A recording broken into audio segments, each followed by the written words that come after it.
Hey everyone. So, in keeping with being the stock father, or at least the owner of several t-shirts, today I want to tell you what a stock is. And stay tuned because I am not about to send you into a very boring, very usual, very routine definition about fractional ownership. All right, but I do have to start there. Okay. The most known and common way that people will explain what a stock is that they will say that it is a fractional ownership of a business. And you know what? It is.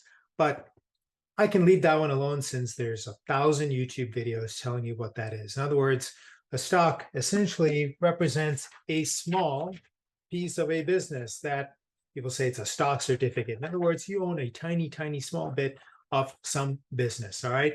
That's been covered. So let me go to some of the other things that a stock is that I can tell you you're not hearing anywhere else. All right.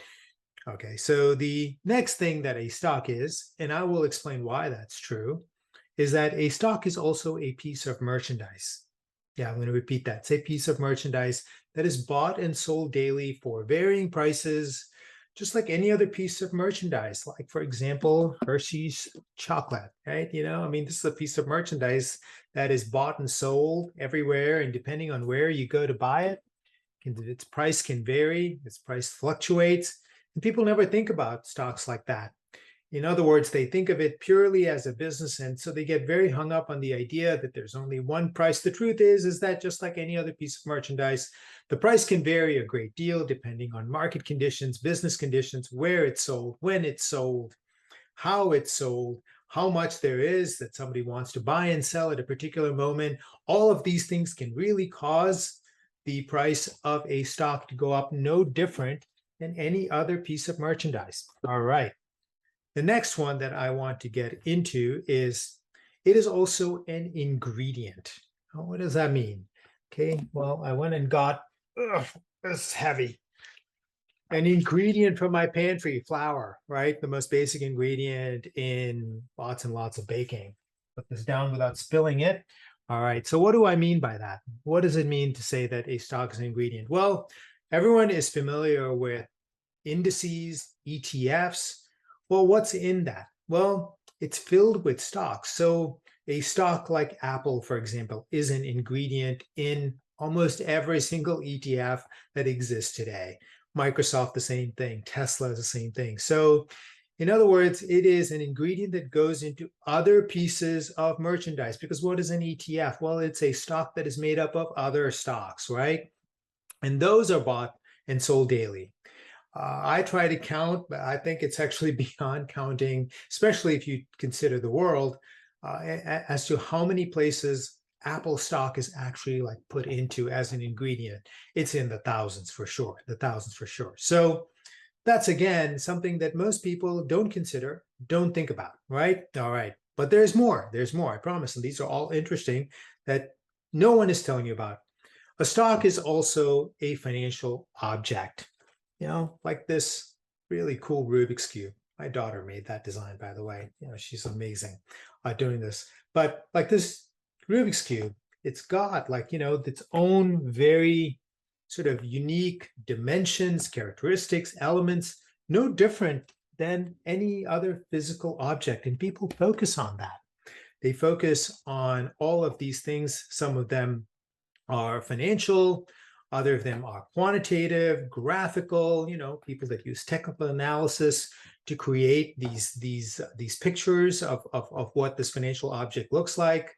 And then there's also qualitative elements to all of it. So a stock also can act in this way as this financial object that has dimensions, characteristics that again are numerical, qualitative, in all these things.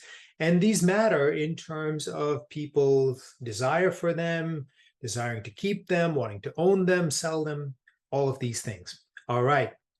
Next one is that a stock is also a piece of art or architecture. All right. I got examples like I have for everything.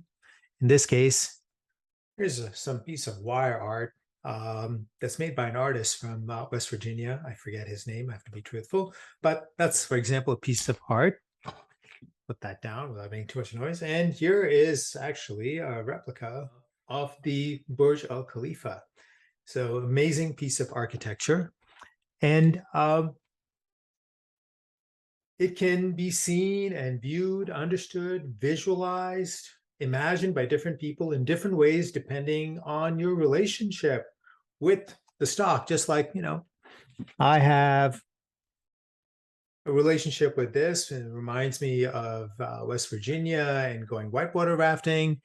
And this reminds me of my friend who gave this to me. It was from Dubai. So uh, a stock just like that can be the same thing, which is that depending on your relationship with the stock or its products, services, technology, I mean, these things also represent the stock, and as a result, it has a certain sort of place in your mind, in your heart, in your soul for it. Finally, a stock is also an evolving, let me get what I got here for demonstrate this, living, transforming thing that we have an attachment to. And is something that we create an individual experience and relationship. We feel emotions like love, hate, fear, uncertainty, doubt, greed, envy, regret. This is from my garden. And a flower makes you feel something, and stocks, you know what? They make you feel something. People like to think of them as being something that have no emotion, have no life, have no meaning. But the truth is that go and look at the stocks that you own. Yeah, I know there are some pure, very logical, all rationale, all reason-driven traders among you. Still, my guess is that a lot of people, when you go through this list of what a stock is, you'll be like, you know what, Paul, you're right. They are all these things. In other words, there's no one single definition for a stock. Yeah, on a purely logical basis, I suppose they represent a piece of a business. But in terms of our experience as people, as human beings, well, they have all these different meanings, and it all comes into play as we go to buy, sell, invest, trade, speculate in it. So that's the sort of insight that I wanted to bring today, which is as you go to invest, just understand that it's never going to be a purely logical exercise. You're going to be completely rational. Expect that investing, trading, speculating is also going to have all these other elements that I mentioned to it. So if you like this video, you know what to do.